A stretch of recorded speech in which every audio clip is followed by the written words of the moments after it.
Hello, everyone. I was going to try something different today. I've had several people request that I do something a little more classically ASMR, and so I thought we'd try something that still is in my nerdy wheelhouse. And so I'm covering today Classic X-Men #1. Now, originally there were 66 X-Men. 66 X-Men that covered Cyclops, Angel, Iceman, Marvel Girl or Jean Grey, and Beast. But they didn't sell very well. And so they stopped making X-Men for actually about 5 years. And then they relaunched it with all new, all different X-Men. And this Classic X-Men #1 is a slightly edited version of that. And I wanted to show it to you. We open with Cyclops returning.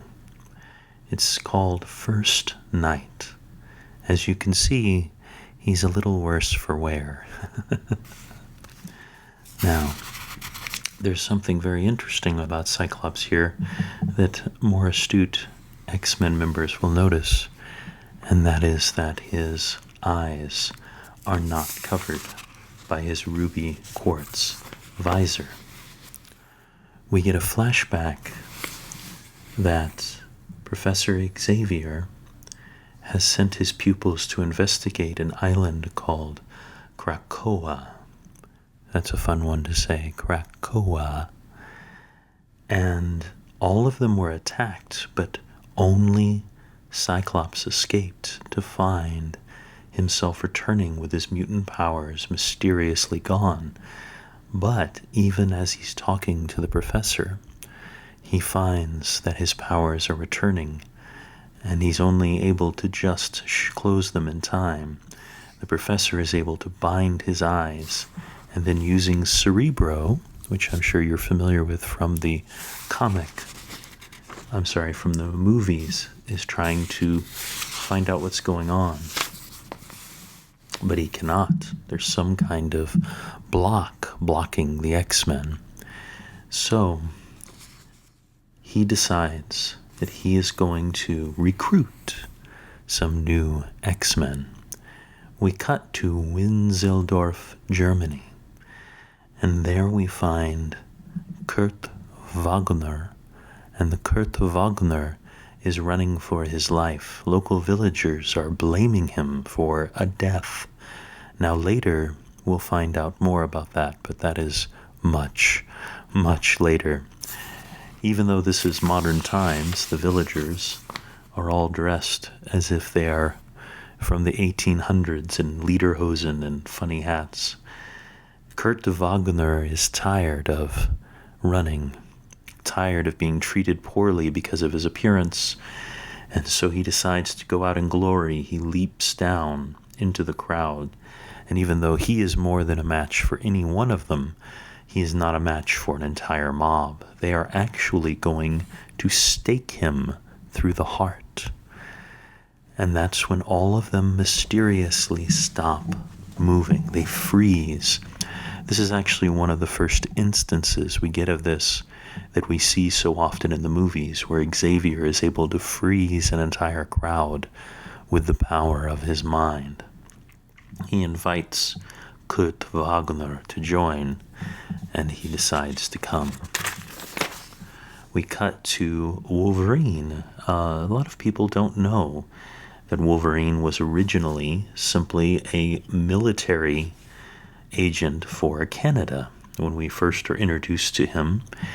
And I really like this one because Xavier walks into the Canadian government and just says, "Hey, you want to just come work for me?"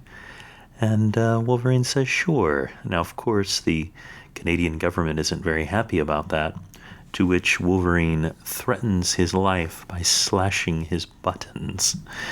and threatening to slice him in half. There will be consequences for that, but at this time, they simply go. Here, he meets Banshee, and some of you may have seen my role play with Banshee. I enjoy him as a character. And he simply says, hey, you want to come join me? Banshee was originally introduced in one of the 66 originals as a villain, but we later find out he was being mind-controlled.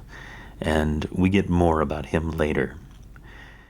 Then, of course, we have Storm. When we meet Storm in Kenya, she is being worshipped as a goddess. And she also doesn't have a top on, so it's very convenient that she has very long white hair. And she is worshipped by these people, and she brings them rain. But here, Xavier is telling her that she is not a goddess, but a mutant, that she can help the world if she's willing to come with him.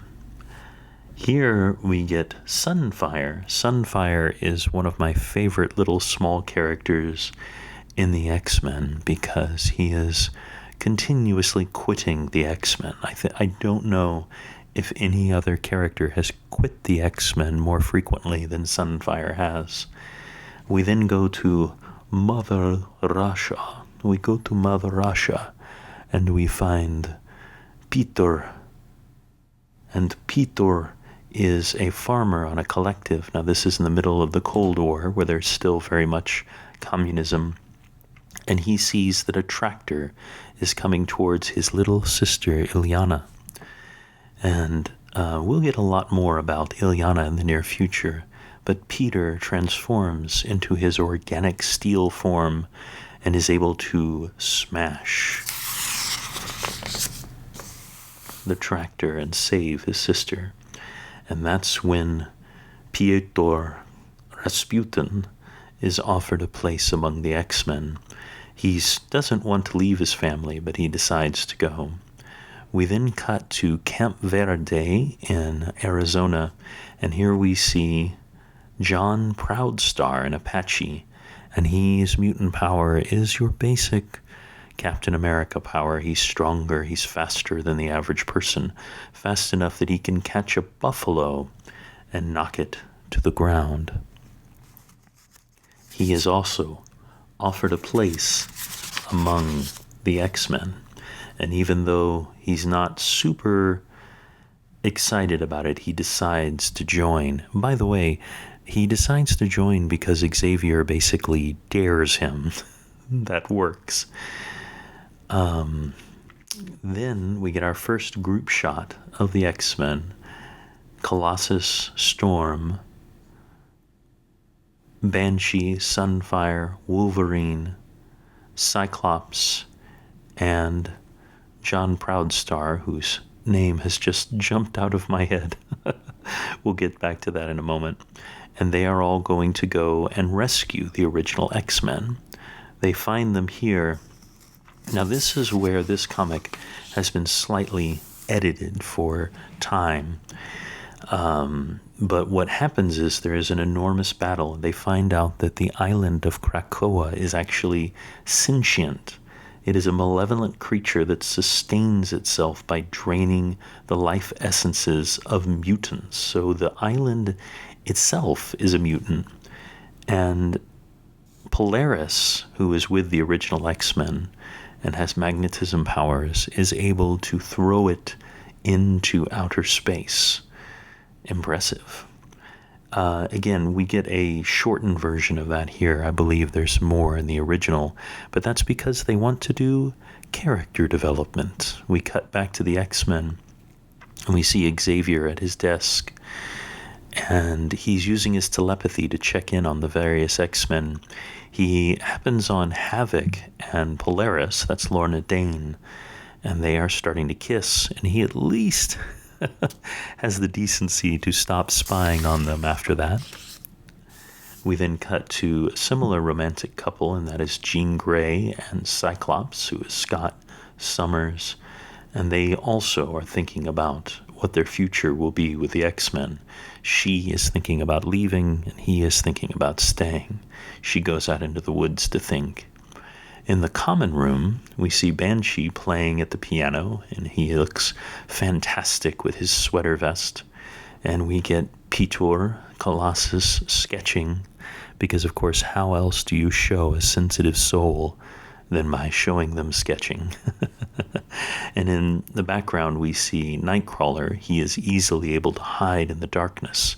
It startles Peter, causing him to transform into his armored form, and Nightcrawler shows him that he can teleport. I do like the little moment where Colossus is embarrassed because when he transforms, he's several sizes larger. He's already a huge individual, but when he transforms, he becomes a giant. And he's wondering what he's going to do about clothes. And they have a plot device in the Marvel Universe for characters who change shape that they get to eventually. And then we basically get Bobby Drake, and that is Iceman. And he's being a jerk to all of them. He's saying that they don't really belong, that they're not really X-Men. And Nightcrawler and Banshee are fighting back and saying they have every right to be here. They were invited. Nightcrawler even offers his hand in friendship, and Bobby leaves. Peter is thinking about leaving if he's not wanted, but Nightcrawler tells him that no, this is a good place. I am going to stay. We see John Proudstar, and he's a guy that doesn't really make friends very well.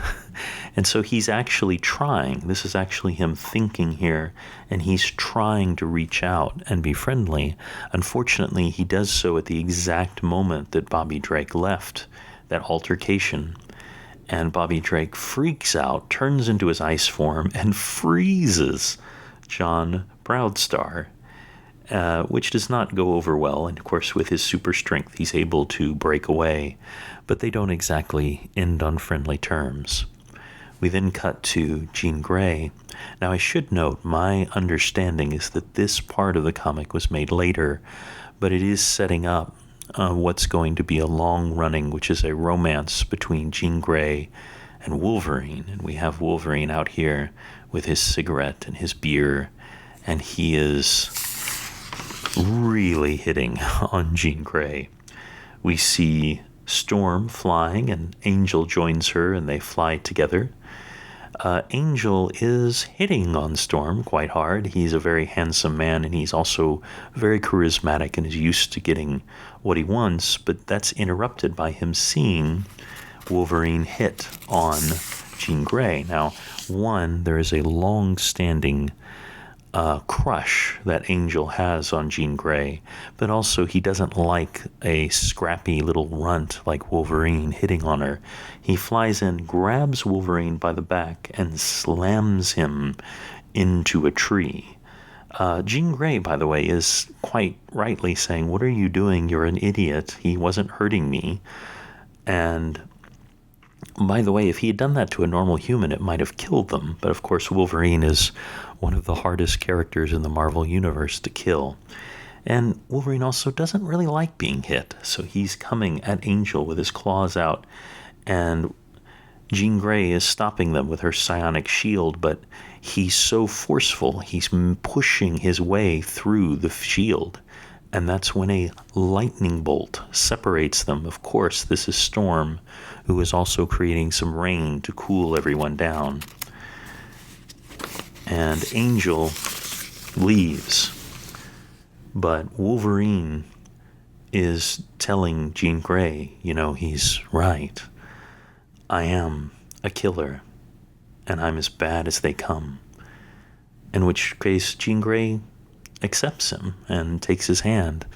Actually, as happens in these cases, it is Warren Worthington's interference that may actually have brought them closer together. And we finally end with sunrise, and not surprisingly, Xavier has not slept. He is talking with Jean Grey, and she's talking about how she has decided to leave the team. And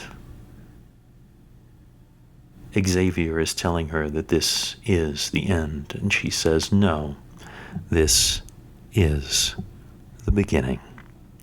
So I really hope you enjoyed my covering of the original. Here's the original cover of all new, all giant-sized X-Men, and a cover that was parodied many, many times afterwards. I hope you enjoyed this, and if you did enjoy it, let me know in the comments, and perhaps I can do some more. You have a wonderful day, and I'll talk to you soon.